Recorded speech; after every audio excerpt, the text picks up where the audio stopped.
A partir de agora, no Revista Justiça, Direito Imobiliário. E no quadro Direito Imobiliário de hoje, vamos falar sobre a Lei 14.405 de 2022.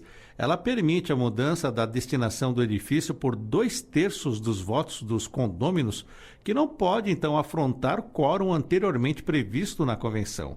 Ocorre que existem condomínios, por desconhecerem os princípios constitucionais, que têm ignorado que a nova lei não pode se sobrepor ao que já esteve estipulado na convenção que foi elaborada pelos condôminos, que consiste em ato jurídico perfeito. Deve ser respeitado o inciso do artigo 5º da Constituição Federal, que prevê: a lei não prejudicará o direito adquirido, o ato jurídico perfeito e a coisa julgada. Para explicar melhor sobre como devem agir os condôminos para a aprovação das deliberações sobre obras que venham a mudar a destinação de espaços da área de lazer, o que é bem diferente da mudança de destinação do edifício, estamos agora com o nosso colaborador, o Dr. Kênio de Souza Pereira, ele que é consultor especial da presidência da OAB de Minas Gerais e vice-presidente da Comissão Especial de Direito Condominial da OAB Federal. Dr. Kênio, seja bem-vindo, bom dia. Bom dia, Sérgio. Bom dia, ouvinte da Rádio Justiça. Vamos lá, doutor Kênio. A Lei 14.405 de julho de 2022, que alterou o artigo 1351 do Código Civil para reduzir o quórum unânime para 2/3 dos votos dos condomínios, teve quais justificativas para que fosse aprovada pelo Congresso Nacional? Na prática, o mercado imobiliário é uma atividade dinâmica. Então, conforme a justificativa do projeto de lei 4.000, que foi esse projeto de 2021, que deu fundamento para a aprovação da mudança do quórum, que era unânime, para definir a destinação do edifício. Então, na prática, o mercado imobiliário é dinâmico, existe um constante déficit habitacional que é agravado por fatores econômicos e geográficos, e tem um detalhe interessante, é que há centenas de prédios, edifícios de grande porte, vagos, são antigos, nos grandes centros comerciais. Então, na prática, a lei veio atender uma demanda que foi agravada, inclusive, pela pandemia de Covid, né? Quando ocorreu o Covid, o teletrabalho passou a ser mais utilizado. Então, o home office, houve muitas mudanças de empresas, de prédios antigos, e essas salas vazias se somaram a outros prédios que já estavam ociosos. Então, na prática, o que veio foi um estímulo para a implantação do retrofit. As cidades como São Paulo, Rio de Janeiro e Belo Horizonte já têm leis municipais para estimular o aproveitamento dessas salas vazias, são centenas, até milhares em alguns locais, para serem transformadas em apartamentos, para atender assim a população. E tem um fato interessante, a função social da propriedade realmente seria um contrassenso, manter prédios inteiros vazios, de salas antigas, pagando condomínio e com poucos ocupantes, sendo que há uma demanda na área central por moradia. Então a função social da propriedade, ela vem o quê? Facilitar o prédio comercial que está ocioso, gerando despesa, para que haja uma transformação para a residência. Então, a função da lei, a motivação foi essa, né? Facilitar o retrofit, e foi verificado que o quórum unânime, que era previsto na lei, inviabilizava essa transformação jurídica. Então, houve uma redução do quórum, porque não tinha sentido, às vezes, um prédio todo com 200 salas, 2 pessoas, às vezes, travar essa alteração. Então, veio a ocorrer a redução do quórum para 2/3, para beneficiar a cidade como um todo, beneficiar a sociedade, facilitando que prédios comerciais praticamente ociosos, até abandonados, viessem a ser transformados em apartamentos para atender a população que tem um benefício de passar a residir mais próximo da área comercial, da área central, reduzindo assim, inclusive, a questão do transporte urbano, porque a pessoa morando mais próximo ao centro há uma melhor qualidade de vida. Doutor Kênio, o senhor já explicou aí esta questão de facilitar o retrofit, mas o que tem acontecido é a distorção dessa nova redação do artigo 1351 do Código Civil, que visa basicamente fazer essa facilitação ou até viabilizar a ocupação de antigas salas vazias em apartamentos. Qual é a distorção ocorrida? A distorção é que, na prática, esclarecemos que 90% das convenções de condomínio não estipulam quórum para mudar a destinação do imóvel, porque esse quórum já é previsto no Código Civil, no artigo 1351, que era unânime. Então já tinha na lei. O que a convenção, ou as convenções prevêem, é o quórum de 2/3 para alterar o documento, alterar a própria convenção, mas não a destinação. Então havia uma trava da lei, essa trava foi tirada. Agora, qual que é a distorção? A lei veio facilitar a mudança de destinação, tendo em vista que as convenções em geral não têm quórum específico sobre isso. A distorção é que tem condomínios que foram criados, né, por construtores, junto com os condôminos, e que estipularam na convenção o quórum unânime para manter as áreas de lazer, manter o projeto arquitetônico, manter a configuração do edifício. Então, quero ressaltar que quando a convenção do condomínio, né, de maneira textual, prevê o quórum unânime, esse quórum unânime tem que ser mantido. A nova lei que entrou em vigor em 2022 não altera esse documento que foi elaborado, a convenção, porque consiste em ato jurídico perfeito. Então, se o condomínio, por exemplo, tinha lá uma sauna, né, a piscina, uma quadra, e a convenção fala que essa configuração arquitetônica, esse formato, seria mantido e alteração só pelo quórum unânime, essa cláusula ela prevalece, porque, repito, consiste em ato jurídico perfeito que é protegido pelo artigo 5º, inciso 36 da Constituição Federal. Então, a nova lei não afeta essas convenções. Da mesma forma, se tem um edifício que tem lá uma área de lazer tranquila para leitura, de maneira que os apartamentos do primeiro andar tenham sossego, né? E isso estimulou a compra desse apartamento do primeiro andar. Caso ocorra uma votação para criar ali um salão de festas, um espaço gourmet, de maneira a gerar barulho, de perturbar aqueles condôminos, essa aprovação vai exigir quórum unânime, porque está previsto na convenção. Se a convenção for omissa, né, aí poderia haver mudança com quórum de 2/3. Mas, repito, se a convenção prevê o quórum unânime, esse quórum tem que ser respeitado e não pode ser alterado por 2/3 dos condôminos. Então, um ponto importante frisar que no Brasil o que prevalece a regra é que a lei ela não retroage. Então, o Código Civil 2002 veio a alterar o quórum, sim, de todos os condomínios que tenham convenção omissa nesse sentido. E se houver uma previsão unânime na convenção, isso prevalece em respeito ao ato jurídico perfeito.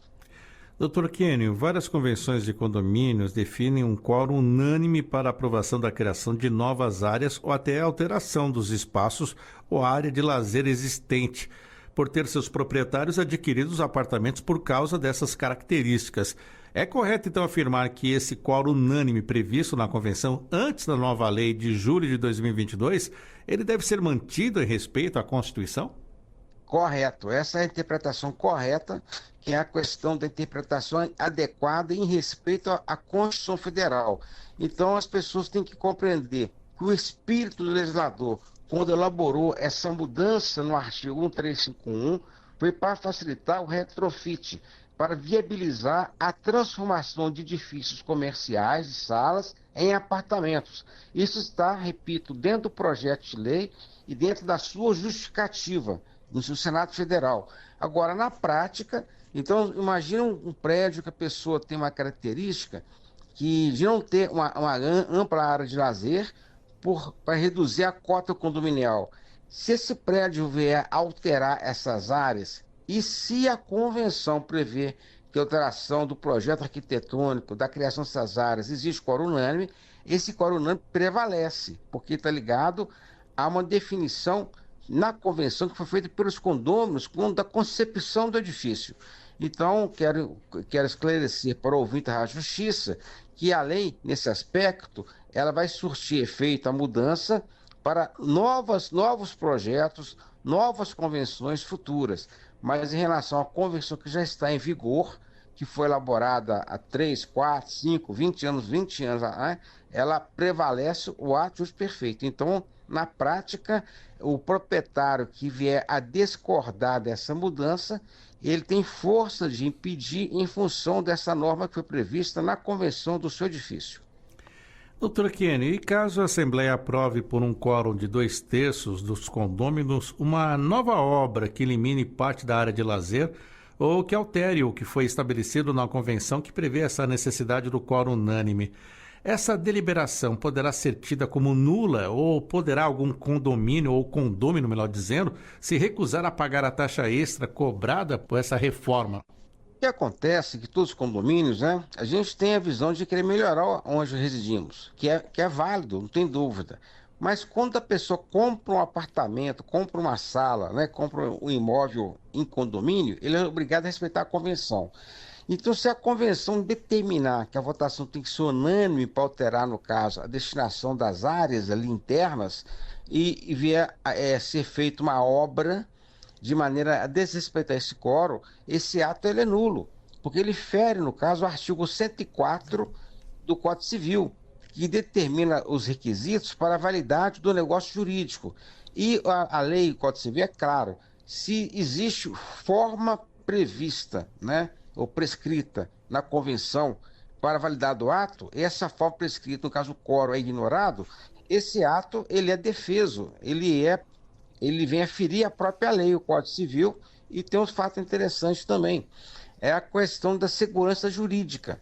Então, quando alguém compra um apartamento e a convenção determina algumas regras, essa regra vira uma lei interna do prédio para a segurança de quem adquiriu, de que não irá ocorrer alteração substancial em relação ao que motivou ela comprar aquele imóvel. Repito também a questão aí da taxa extra. Se houver aprovação da taxa extra sem observar o quórum legal, ferindo o artigo 104 do Código Civil, essa taxa extra pode vir a ser negado o pagamento, porque ela torna-se não exigível judicialmente. Então, se o condomínio entrar com ação ou execução contra o condômino baseada na taxa extra que foi aprovada à margem da lei, o condomínio vai ter insucesso nessa ação de execução e, logicamente, criará um prejuízo com o pagamento dos ônus da sucumbência. Então, na prática, a pessoa que se vê cobrada por uma taxa que aprovar a forma ilegal, ela pode se recusar a pagar. Doutor Kenny, aquela situação, o senhor vai falando aqui, os assuntos vão surgindo, né? Mas vamos falar para aquela situação em que um proprietário, ele comprou um apartamento com determinada configuração, no local silencioso, no primeiro andar. Ele pode vir a impedir que seja construído, então, um espaço gourmet ou até um salão de festas diante do fato que tais inovações vão prejudicar o sossego e a saúde deles com os ruídos que virão dessas áreas novas? É interessante que tem edifícios, né, milhares, para todos os gostos, para todas as pretensões. Então, às vezes, a pessoa comprou um apartamento num local que não está no lazer porque ele quer silêncio, né? O que motivou a compra foi o imóvel não ter determinadas áreas que geram grande movimento, que geram barulho, que é normal.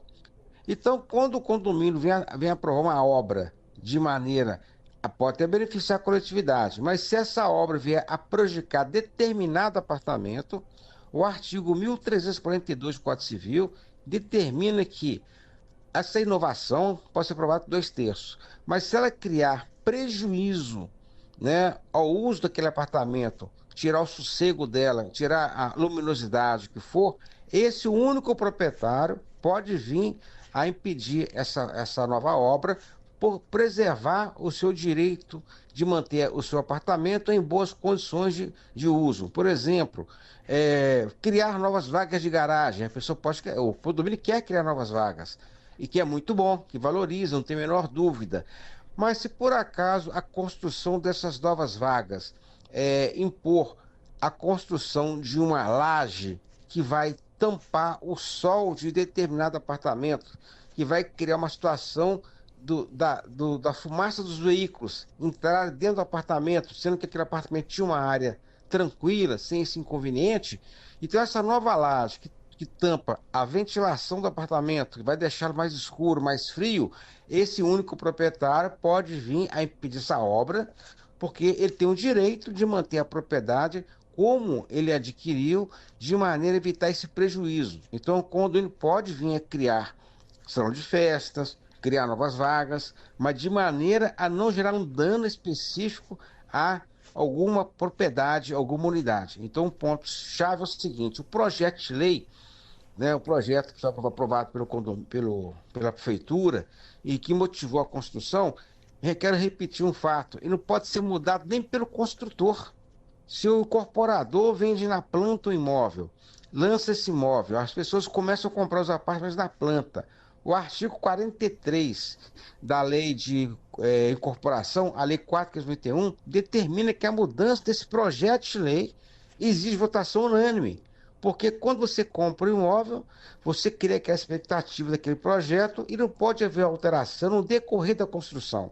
Conversamos na Rádio Justiça hoje no quadro Direito Imobiliário, falando sobre a Lei 14.405 de 2022, que permite a mudança da destinação de um edifício por 2/3 dos votos dos condôminos não poder afrontar o quórum anteriormente previsto na convenção. E conversamos sobre isso com o Dr. Kênio de Souza Pereira, colaborador da Rádio Justiça no quadro Direito Imobiliário. Ele também é consultor especial da presidência da OAB de Minas Gerais e vice-presidente da Comissão Especial de Direito Condominial da OAB Federal. Dr. Kênio, muito obrigado pela atenção com a Rádio Justiça. Mais uma vez, até a próxima.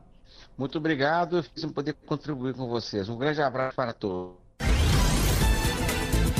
8h30, vamos fazer um intervalo. Na volta, vamos falar sobre direito do trabalho, vamos falar sobre o crescimento, né? O volume de ações trabalhistas estão crescendo. Só nesse primeiro semestre, 7,8%. Vamos saber o que está acontecendo com as nossas convidadas, que já estão aqui nos estúdios da Rádio Justiça. E lembrando que você pode nos assistir pelo aplicativo TV Justiça Mais, pelo YouTube Rádio Justiça ao vivo ou ainda pelo canal 1.3 da TV Digital. Então não saia daí.